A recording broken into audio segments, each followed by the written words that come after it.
Until that morning at ReelCon, I'd been perfectly content with my content. Or so I would have told anyone who bothered to ask. Not that anyone asked about my internal status. How rare it is that we ask one another real questions. I'd spent the majority of my content as a drifter, the single, solitary center of my own little content arena. I was fine with that, I would have said, even if I could already feel it all slipping away, the end closing in. What if this would be all I'd have done with my one and only precious content? Everything's forgotten sooner than you know. I'll admit I can get dramatic when I talk about time. I really was just barely grazing the edges of mid-content.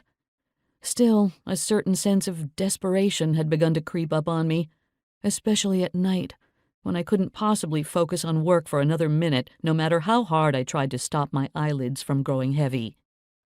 I looked around my most comfortable apartment in the most desirable megabuilding in downtown Brooklyn and thought, now what?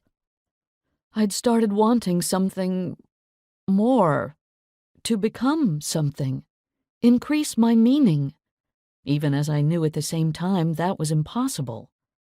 Could I quit? Take some kind of unforeseen leap?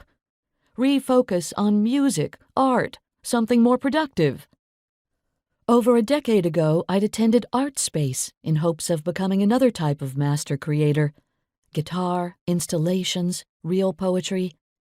I didn't care as much about the medium as wanting to make something that wasn't there before. A creation that might possibly make an impression on somebody somewhere.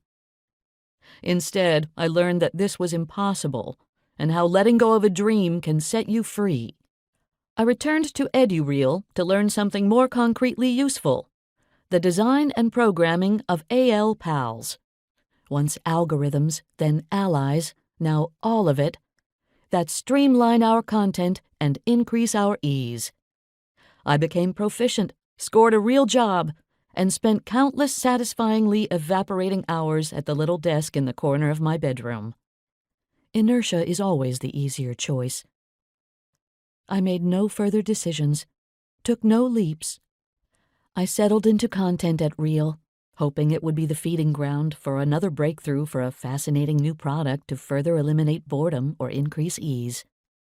I'd opted to enter the productivity and accompaniment space as a ProWatcher, keeping the busy on task and the lonely feeling accompanied. A venture slated to begin upon my return from ReelCon.